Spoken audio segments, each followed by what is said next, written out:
Okay, so this we might be live on some social media platforms. Colton, thank you for being on the Ride Boundless podcast. How are you doing today? Hey Robert, thanks for having me. Doing great. Excited for Awesome, man. spring. Oh man, you're in Denver, right? Yeah, in Denver and it's heating up and beautiful sunny day. How's the weather's been good now? It's been sunny. Yeah, it's been sunny the last couple of days. Yeah, I, sorry I missed you last week. yeah, no worries. And I was hoping to come out to LA this week, but I'm doing an event out there, and we're gonna do it next week. So Awesome. Let me get into some facts about you, for my listeners, so we know who we're talking about and what we can look forward to this episode. So fact number one, you're a senior interactive producer at Google. Is that's that right. correct? hmm Awesome. What does that entail? Yeah, so basically I project manage the are you still there? Yeah, I'm just going to be Oh, switching okay. back and forth. Okay, sorry. Yeah, I got it. Yeah, so I'm a project manager for launching new hardware products under Pixel and Nest. So basically, that is taking the new hardware, like we have Pixel phones, right, or Nest, like smart home devices, and those are being developed by our, industrial design team, and they get passed over to my team when it's like heading out to then get launched to the world. And so I manage it from the design phase, and also like doing the photo shoots, those kind of things, and building out the web pages. And then we transition to actually like managing the web dev side of things, to get Google Store ready for the launch. And then usually kind of tie things up around this a time of big launch moments like Google I/O, which is in a month ish now. And yeah, then What's the Google I/O? yeah, Google I/O is our big spring hardware launch event. So it's like Sundar, who's the CEO, will go out and on the stage there in Mountain View and get everybody excited about the new products that are coming in the fall, or just being launched right then. That's awesome. I did get an email recently from Google about their new AI that they're going to launch. hmm It's called Yeah, like Bradley or something. yeah, Bard, Bard. Bard. Yeah. I don't know what's going on with these AI namings, but they're pretty bad for the most part. I feel like there's a Bad good and opportunity. negative or bad as in badass? Like I don't know, just like the names are weird. There's been just a bunch of funny, like not like the technology is amazing, but Yeah. the names are kind of funny. I don't know what they were like. Bard. I don't really get it, but I think, not to get too stuck on this too much, but I think part of that would be they're just trying to name it something that's not normally named, yeah, like there's so many names that have been used over and over. So that's why you have like Bixby on Samsung and Siri, and I mean Amazon didn't even try. They just said Alexa. That's yeah, that's terrible. Okay, so we got that. You are the author of What the Fuck Is Next, which you wrote with your dad, yeah. That's right? right. Which we're going to get into. Uh, you have experience in production, music promotions, digital growth, and video content production, right? Now, is Yep. that something you do privately, separately, or is that something also along with the Google? Yeah. So my career has been in advertising, marketing. So it's been a bit of doing that, professionally and also on the side kind of thing. And yeah, now I'm working on a side project, that is like indie sci-fi short film, that is in this kind of new area of interactive narrative. So it's kind of like watching a TV show and then like playing a video game at the same time. So you watch like a Nice. short piece of content and then you have to figure out and solve that like piece, and there'll be clues inside of like the actual episode itself. That's amazing. That's really cool. Um, you're a passionate traveler and a digital nomad for 8 years. hmm You're a snowboarder. Um, your book on What the Fuck Is Next is a personal development guide for those who are feeling lost, which I think is it's a huge topic. Your book provides frameworks for creating a vision for the future of taking actionable steps towards achieving it, which I want to know how you do that and what are your recommendations for them. hmm And what other fact do we have here before we get into questions? Uh, Trying new things and taking risks, even if they don't always work out as planned. So you're a risk taker, and you hmm don't mind repeating that, taking those risks over and over. So let's get into our Yeah. first question. Can you tell me more about the process you and your dad created for figuring out what the fuck is next and how it differs from other personal development frameworks out there? And also, I want to add, what the fuck is next? I love the name. You Hmm. know, I was there any moment where you're like, fuck, maybe I shouldn't name it what the fuck is next because people are going to be offended, or it's like, who gives a fuck? Like, what the fuck is next? Yeah, exactly. I always knew that that was the title, but my dad took some convincing for sure. There's actually like a thing at the end is like his kind of acknowledgement about us picking that in the title.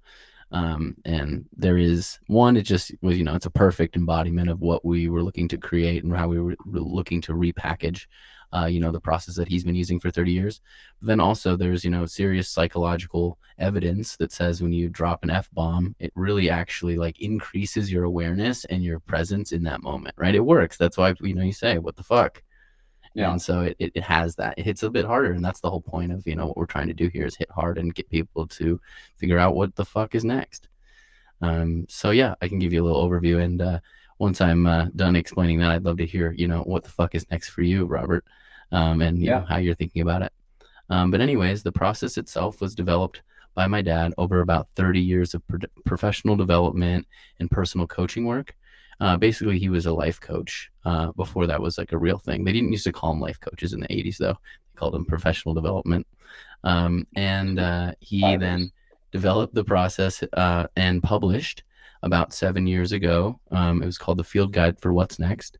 And he did so, and it was a very researched and solid process, but he did it kind of in the most like PhD dad way possible, whereas like a bit more of just like a internal kind of research tool, and wasn't like super easy to read or utilize. But I myself used the process when he published it, and I did the process, and about 2 years later I was looking back into the process. It's a workbook you actually fill out.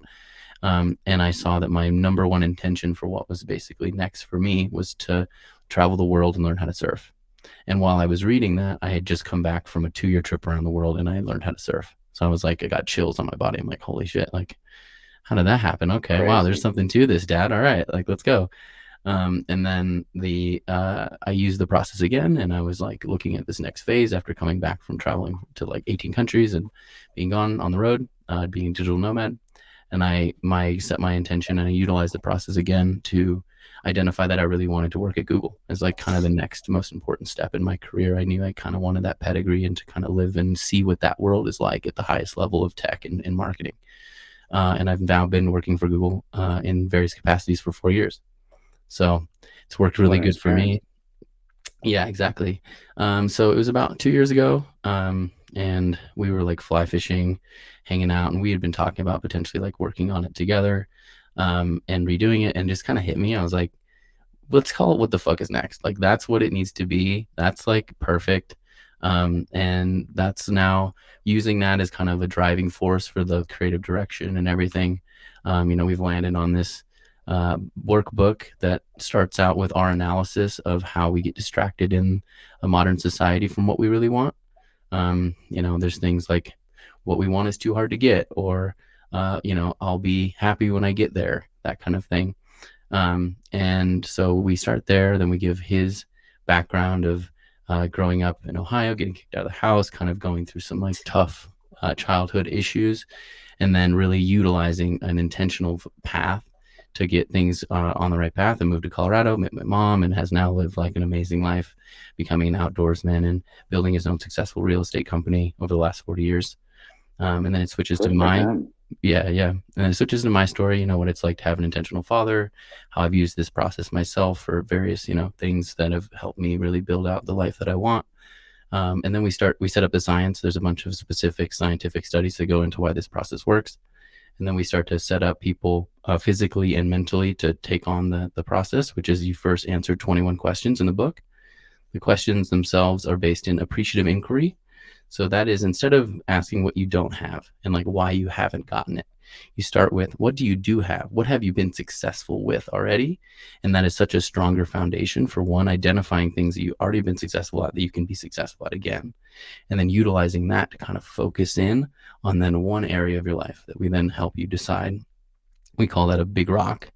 So there's like, maybe it's finding a life partner, maybe it's traveling the world, maybe it's increasing your salary, whatever it is. And that then you use that, you focus and the answers to the questions to then fill out a workbook that helps you with a game plan for 30, 60 days that will get you started towards making progress to that what's next. That's beautiful. Have you guys considered launching an app as well? Yeah, Or, definitely. or, or, or is there like a research? Well, you've answered the question, but I was also going to add, or have you guys done like a research that writing it? Because there's always that writing, it's more powerful, than digital or putting in your notes or something. Totally. Yeah, that's the last point of the science. Since we were cave people, we've been expressing ourselves with our hands on the walls of the cave or, in the sand or whatever. And that has such a legacy primal element to it. And it's proven that when you write something down, you will retain the knowledge more. It'll be more impactful. And you can just, how it is. If you're typing a new Roman on your computer, like you forget everything, right? Like you're just doing it. You're expressing the thought, and that's very successful and effective. But if you then, write a note to somebody or like a letter or a card, like you can think back and like remember exactly what you wrote, and you can even sometimes remember like what it smelled like in the room or like what you did later that day. So super important part, and I really like that element. We do have an audiobook that then walks you through the explanation of how to do the workbook on your own, but definitely the book itself is like really well designed to make it really easy and fluid to fill it out. That's so amazing. That's so amazing. So this has been a work in progress. Like you said, 40 years practically. 30, Yeah, 40 years? yeah. For him, yeah, but now it'd probably be like 35. Yeah. How do you balance building the life you want with not sacrificing your career, especially in a world where many jobs require to be in specific locations? hmm Yeah. I'm really liking this idea of work style or this like naming of work style. Uh, so it definitely involves some initial intention and design. For me, I work in digital marketing, advertising, and have done that for a long time. So that's an industry and a profession that allows for serious flexibility. And I, definitely considered that when I like moved from, I was working in the office, working in advertising, and having to pull and grind for like 60 hours a week when I got out of college. But then I took on the digital marketing role, and I was like, wow, like this is a really great area because I can be in India and I can just like get anything done as long as things are getting done. Yeah, sure, I might be on a call at 4 a.m, but I'm going to South Korea tomorrow, and that's like, heck yeah, I'm so down. So that's the initial thing.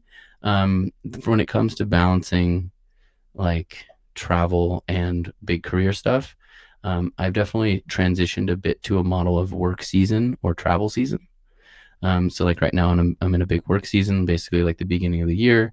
I'm staying put in Denver for the most part. I'll be like Denver, LA.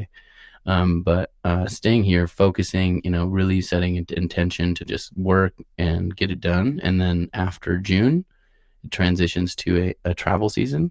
So I'm going to reduce some of my, kind of overall like business goal setting kind of things. And I'm transitioning that into like, I'm going to be in Mexico City for a month. I'm going to be going down to Peru, kind of like working my way down South America. And just, instead just experiencing being a lot, being able to travel, culture, surfing, hanging out, and then recharging for then the next like 6 month work season. So that's been like a really big one. That's a little different of how I used to do it. I used to just travel all the time and bounce from one place to another. But I'm liking this for It's getting more high level things done. that's amazing. Do you realize how blessed you are? And have you ever compared, or has your father ever compared of how it was when he was growing up versus how you grow up and confirmed hmm these opportunities? Or is it just like are you super appreciative of these opportunities, or is it, you know what, this exists and you appreciate it, but at the same time it's like, well, I don't know why not everybody's not doing this. Like, is it a casual feeling, or is it a fucking amazing feeling? It's a fucking amazing feeling. It is. I'm incredibly privileged to, have grown up in the way that I did with an intentional father, in the way that, that they were able to invest time into me and to, always kind of push for like, you can do whatever you want and like you should go and do it, but like it takes work and, be intentional and always like recheck in on what it is that you want in life. So yeah, no, definitely a fuck yeah. This reality is so beautiful. It's so fun, and being alive is amazing. I'd love to, utilize tools to just get the most out of this. That's awesome, man. That's awesome. Let's see. What has been the most impactful lesson you've learned from traveling to 16 different countries, and how did you choose those 16 countries, and how has it shaped your approach to goal setting? Yeah, the biggest thing is generally is the amazing anecdotes about how big and different the world is and how different people live their lives in different countries, and just how vast and beautiful like the world is. Just like, for example, like being in China, they don't. What part of China, by the way? I was in Chengdu, mainly, Chengdu. for 3 weeks over Chinese New Year, which was great. But yeah, just like one anecdote to kind of how I did it. I was with my ex-partner at the time, my ex-girlfriend. We house sat. So we would apply to people online. There's a couple websites. One's called trustedhousesitters.com. I think that's the best one. And we would apply online, and they would basically be people that are looking to go back home, like usually like expats, and they had a place in, a foreign country usually with pets as well. And so they'd be like, if you guys come and look after our place, then you can stay here for free, and like use our vehicles potentially, sometimes like a motorcycle or something. And then you just really kind of like drop into living in their world and being like an actual like local. It's wild.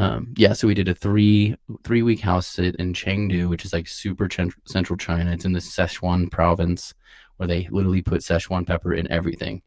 And we were there. We were watching 2 pit bulls, which was cool.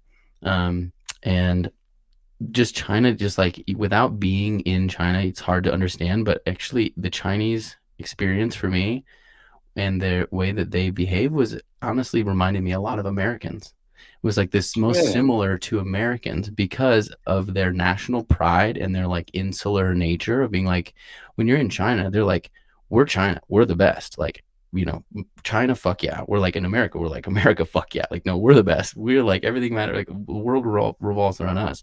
And so, like, to just have that totally flipped, and they're like, no, it's all about China. And that's like why they block Google and they block Facebook and stuff like that. And you're like, you don't really understand. You're like, that's crazy for them to do that there. But like when the tables are turned, like we're doing the same thing, right? We're like, we don't trust China. We're not gonna, like, with the whole TikTok thing. And it was just like, these kind of epiphanies of just like being there. And like, definitely I don't, agree with their censorship and their like totally crazy totalitarian government stuff. But I like, you get like why they have that national pride, and they're like have the defensibility kind of thing that they have. And it's just interesting to kind of, realize those things, and you don't get that without going and being there. So that's Yeah, general. when I was in China, I just want to add to that. When Yeah, I was in China, I was in Guangzhou, Shenzhen, and cool. I went to Macau and Hong Kong.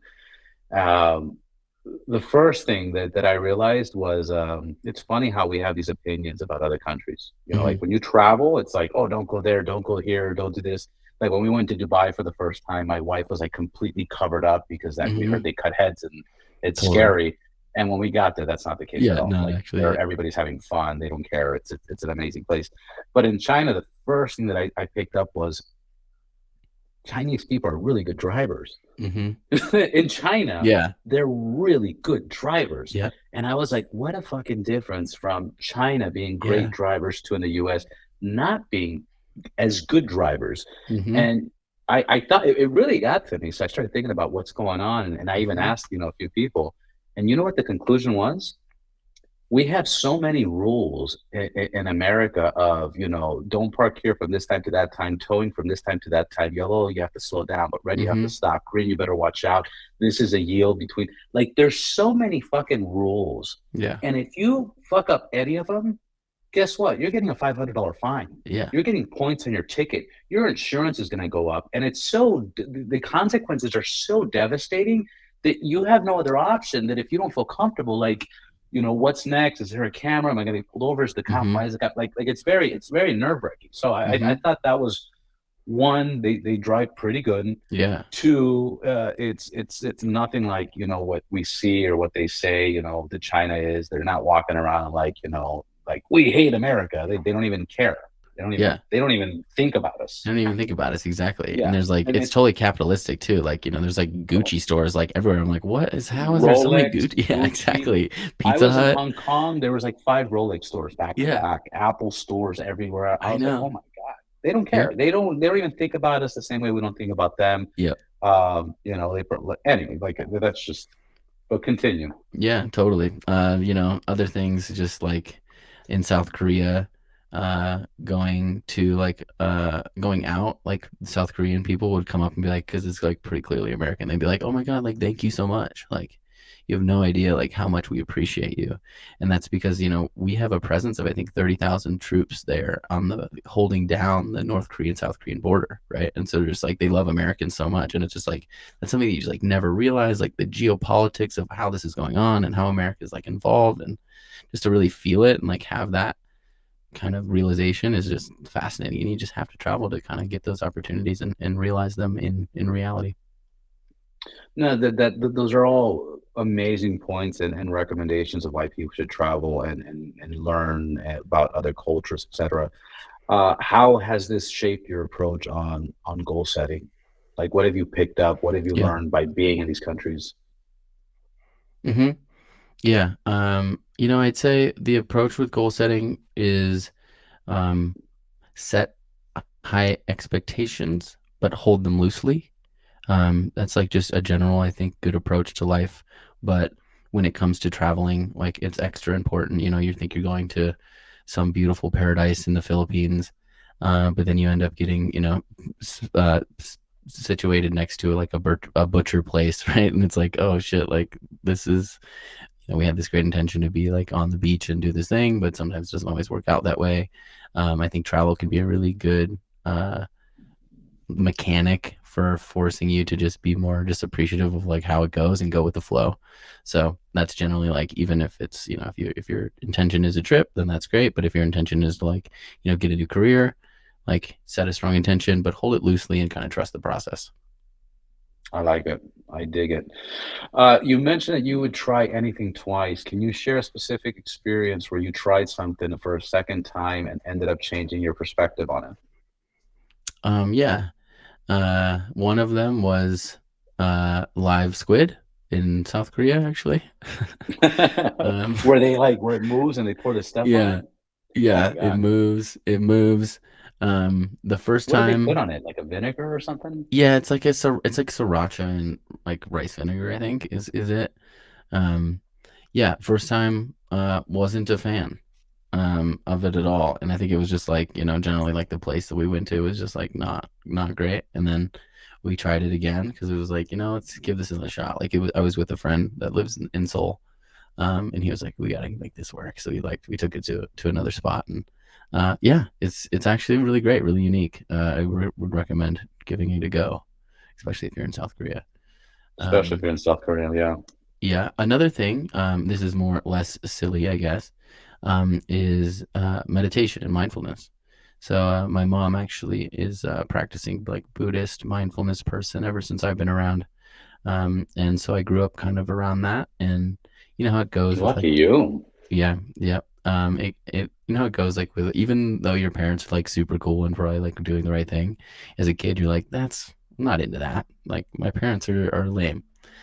So anyways, I tried to meditate with her, and I did, and it was always very difficult for me, right? Like I was always like, it is difficult. It's one of the hardest things to do, is to just sit there and, watch your breath. So I kind of like never really found it authentic to me. But then I started doing breath work in the last like over the last like 6 years, and that has been a new amazing path to mindfulness, just standalone.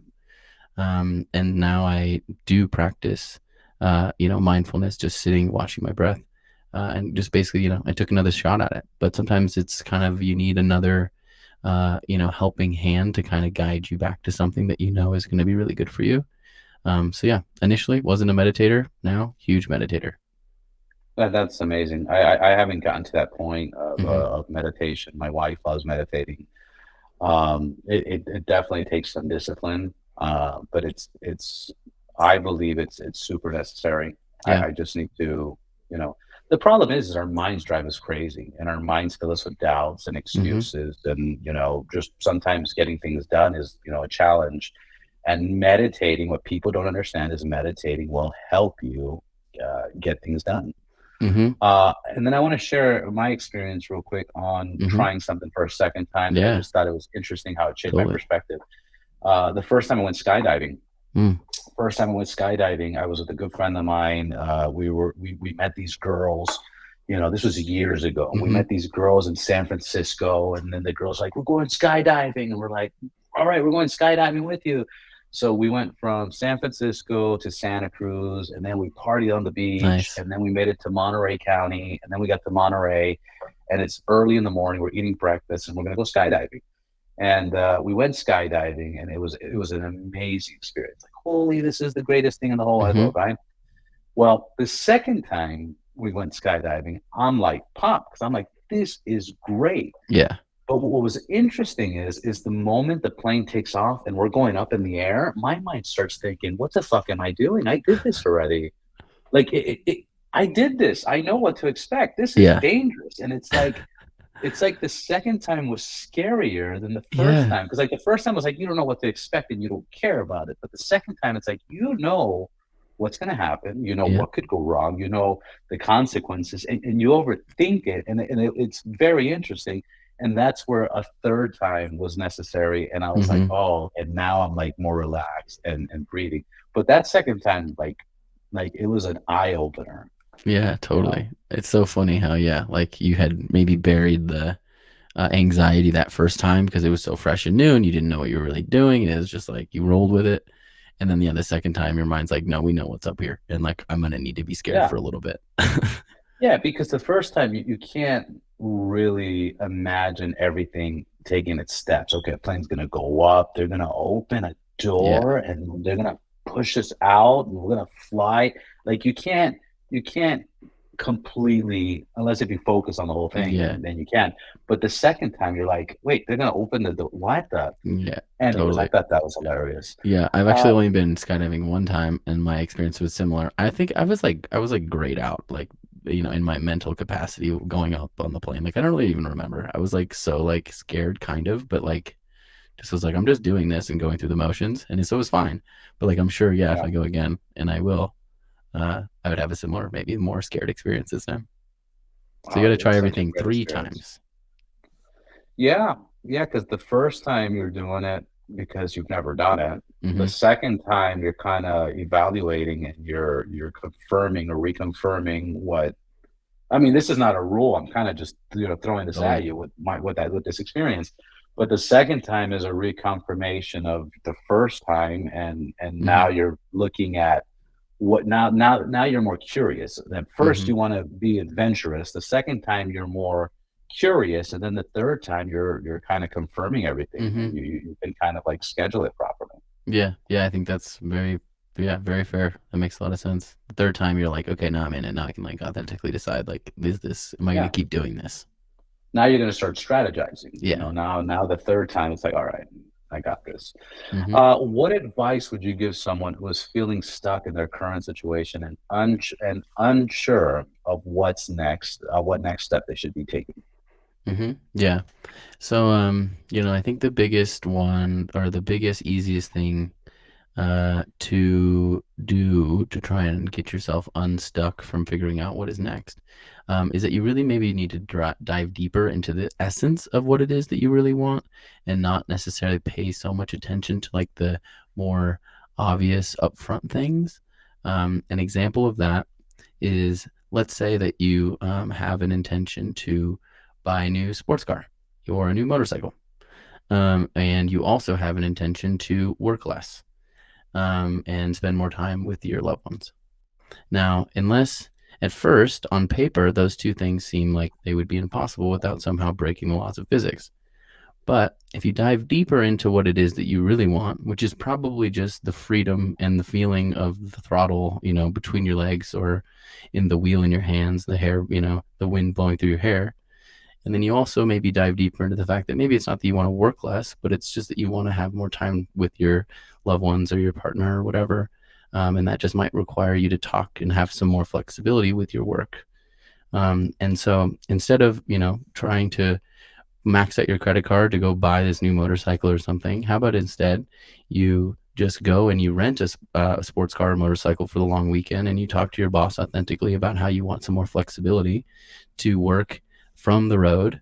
And then you will find yourself, for much easier and more attainably, with the wind in your hair, and you're partnered on the back of your motorcycle driving down the PCH, and you're actually experiencing what it is that you really want, but you didn't necessarily have to go down the paths that you were like that were seemingly impossible. So you get there.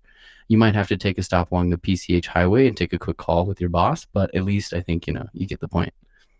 Yeah, of course. Of course.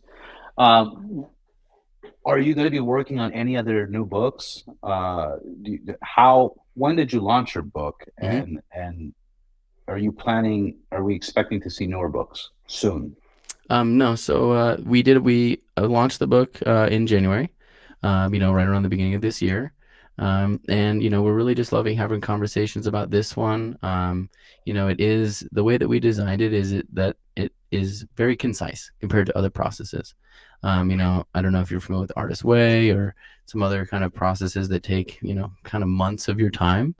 Those are great and they can be really impactful, but I think now specifically, like, we needed a tool that's a lot more concise and utilizes the least amount of time to have the maximum output. So, generally it's just talking to people about the book and walking through them, doing book clubs, that kind of thing, and just really focusing on this for this year. And yeah, we're having such a great response, and I just love talking about it and doing this process as it is by itself. That's awesome. Talking about roughly when we first started the Hmm. conversation about how you took these steps and then you were doing the things that you were doing, Hmm. that's very law of attraction. Yep. And the first time I did that was years ago, where I had a general manager and he pulled us in. I worked for a TV station, a marketing company, Hmm. and he pulled us into the office and he says, "Hey, by the end of the week, you have to give me your goals. You have to give me your 12-month goals. Hmm. Otherwise, you're fired." Like, straight out. Wow. I want your goals or otherwise you're fired. Anyway, so everybody turned it in. I'm talking about like 70 employees or something like Hmm. that. We all did it. He just grabbed it, put it in an envelope. That's it. Wrote our name on it. Done. And it was amazing because Hmm. 12 months later, he called us into the office and he's like, "Here's your letter." He never even looked at it. At Yeah. least I don't know if he did. And just to open this up and Yeah. to see how many things were hit was like, wow. Yeah. And Exactly. I know Hmm. this, but I fight it. I fight Hmm. it. I'm like, I don't have time for this, or I don't need to. I know where I'm going. I know Hmm. what I'm driving towards. I know what I'm focusing on. I don't need to write that, but I know the power of it, Yeah. you know. Yeah. It really changes it when you put it out into the universe in that, written form. Uh, it just Do you what, do the vision boards as well? yeah, I mean, I do a whiteboard for sure. Yeah. And, kind of like every month or so, I will rewrite the whiteboard, and it has more like, inspirational things, or kind of like more like time blocking things, or just general intentions about like life and wellness and work.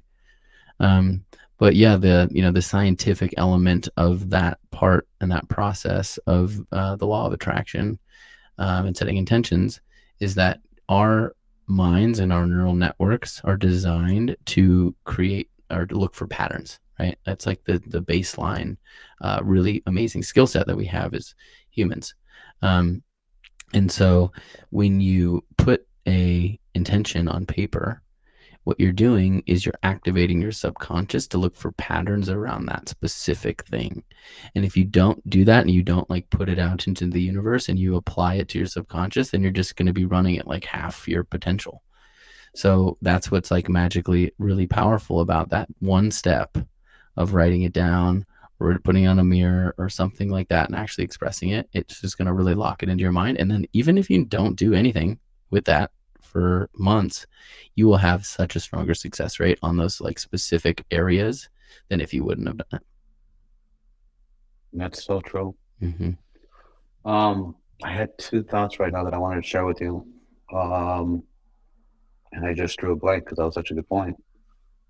Why do you think I got it. Why do you think, writing it down, pen or pencil on paper or whiteboard or a visual board, why do you think it's so more effective doing it that way versus if you just put it in your notes or Hmm. your app or you just kind of do it on your computer? Yeah. What's your thought Yeah. on that? Yeah, just the physical tactile element is huge. And then also there's like another one, which is if you write it down, and a thing that we highly recommend, is sharing it with other people. So, it's even like when somebody sees Which I my hear that. I'm sorry. yeah. Yeah. Yeah, just the physical element, writing it down has a stronger neural locked in style of memory and of making it just a more profound kind of thought that you have. So yeah, that's just proven through being through writing and through our process of evolution. But yeah, then also if you write it down and you then set a time to necessarily share it with somebody else, then that like makes it so much more real, right? Having accountability buddy kind of thing, really really changes it. Or not even that, just literally expressing it out loud can have equally powerful aspects. That's interesting that you say that. I had a guest a few months ago, very successful. He's like the number three most successful Hispanic actor in the world right now. Mm, And he was talking cool. about confirmation and saying things out loud and, say Mm-hmm. your goals and let the world know, like, I'm going to fucking win this Grammy. I'm going to Mm-hmm. win this award. I'm going to make the best show. I'm going to make the Yeah. best movie. Say it out loud. And it's interesting because I've kind of been guided to not say anything because Mm-hmm. people hate. People will be like, no, yeah, like they'll wish bad thoughts on you, or they'll be like, you can't do it behind your back. So it's interesting that you're confirming to say it out loud. My last question for Mm-hmm. you would be, and this is just a kind of it's not a curveball, but because you're into mindfulness and spiritual and planning and law of attraction, what's your nutrition like? Yeah. Are you Yeah, so I have now started my day with athletic greens. Definitely a big fan. I don't know if you're on that. Obviously, the seems to be the kind of major trend for lots of people that are interested in that kind of athletic greens? physical wellness performance. Yeah. Yep. And then I'm a big faster, so I love to fast kind of deep into the day. I will go within a protein shake with mushroom adaptogens, collagen, and like a blend of other kind of vitamins, etc. And then I'll fast Nice. pretty deep, and I like that a heavy protein diet. And then I'll have like one super nutrient rich, like grain. I love to do bone broth quinoa with like a kale salad and some like level of protein, and just have like a huge carbo load at night. And like to keep that regiment like pretty much 5-6 days a week, and then I'll go out and just have a cheat day. But loving that, just simple food, kind of for fuel during the day, and then just totally just going with like this really elaborate, just like throw it all in there, get the marinated beets in there, get the asparagus in there, Good for and you. some heavy protein, and try and just eat lots of protein. I figured out, for me it's all about low carb, shitloads of protein, and then I feel the Yeah. best and have the best like muscle development kind of thing. And yeah, and then I'm like a 3-day weightlifting, and then every other day doing some sort of cardio, whether it's yoga, going on a run, or going on a hike, or going snowboarding, or going motorcycle That riding. that is awesome. What are you riding? Yeah, so I don't have a bike right now, but when I was living in California in Santa Cruz, actually I had a 1985 Honda Nighthawk, 450, so Nice. nothing crazy, but I my my cool my first vintage. bike my first bike was a Nighthawk when I lived in Santa Cruz. Nice. No I, li- way. I lived, yeah, I swear to God. I swear Sick. to God. I was living in Santa Cruz at the time, and I had a friend of mine in San Francisco, and they had a Nighthawk. It was like an 85 or 86 or Cool. something like that, rusted as fuck. And I picked it up. I was young back then, and I towed it back to Santa Cruz and started working on it. And then I would Sick. ride it. I was working in Monterey, and yeah, Cool. I the Central Coast. Love that area. Yeah, totally. I Did lived you in go to Santa Cruz. UCSC? No, I went to University of Colorado, but then I moved after traveling for those 2 years, with my ex-girlfriend at the time, and she got a job at Giro, which is like up there in the mountains, and I Yeah, was yeah. able to work remote. So yeah, I moved out there, lived on Pleasure Point for like 4 years, Nice. and had the motorcycle. Oh man, motorcycle riding through the Santa Cruz Mountains. Come It's on. golden. Oh, Come on, man. the It's the smell, greatest thing in the world. the fog, the trees. Oh, it's so beautiful. I can't Yeah, wait to yeah. get back out there, and do some of that. Yeah, I actually used to take the Highway 17 on my Yeah, to Nighthawk. San Jose. Yeah, Yeah, on to the night. Mountain View. And that was always interesting because it didn't have a whole That's lot of badass. juice. So, but yeah, it's super fun. And yeah, one of my favorite things I was really excited, to get on this show is because one of my favorite things in the world is driving a motorcycle in a foreign country. Just nothing beats Right? it. You know what I mean? Just I've done that in the Philippines, Sri Lanka, India, Costa Rica. Um, it's nothing like it. Nothing like that level of freedom. Colton, that's badass, man. Let's stay in touch. I'll be honest, I haven't checked out the book yet, but after this conversation, I'm super pumped about it. So I'm gonna download it or buy it right now. What's your Cool. website? What's your contact information? How can people find you?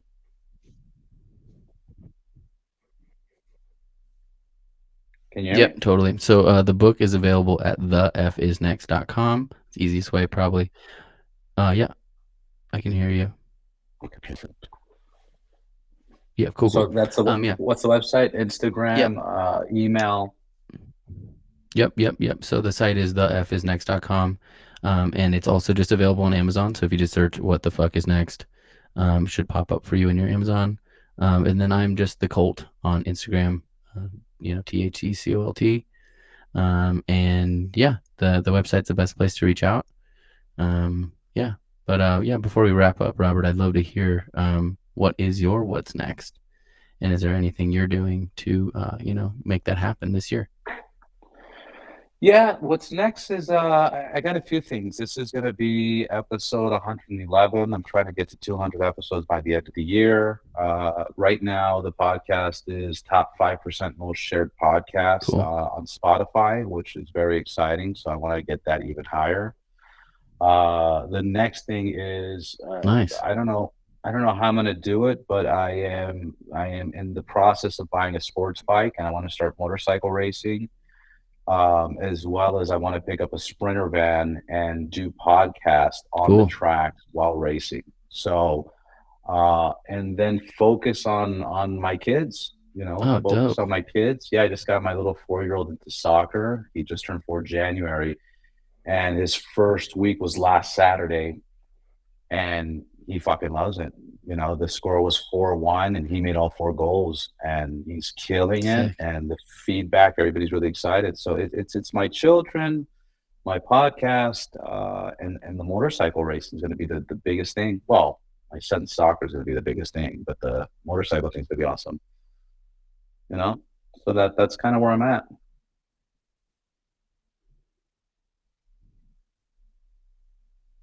No, Hey, not can you hear sure if me? we lost.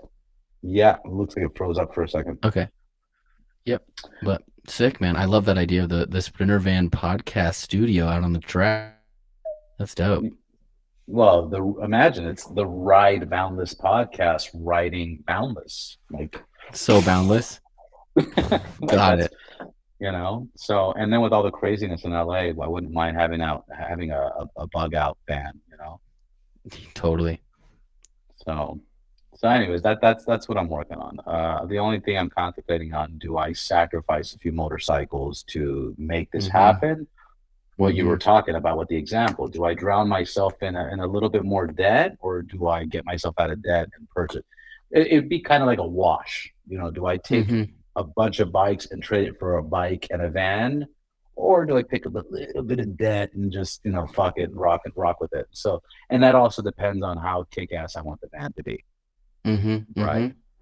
Yeah. So, For me, life is a series of phases. So I like to kind of re recoalesce potentially like funds and resources and invest them into the next thing as opposed to holding on to too much, so that I can finally actually get the thing that I want. And yes, it'll be less full, so you don't have every bike, but that new journey, that new opportunity with the van seems like so fruitful for many more bikes to yeah, come. If you're willing to take the hit initially, I think it's the move.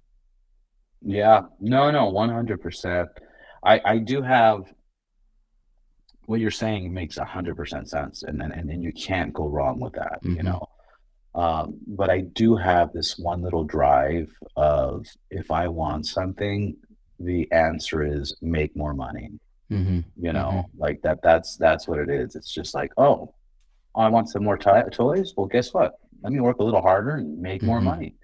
You know, because making more money, it seems like it makes things easier.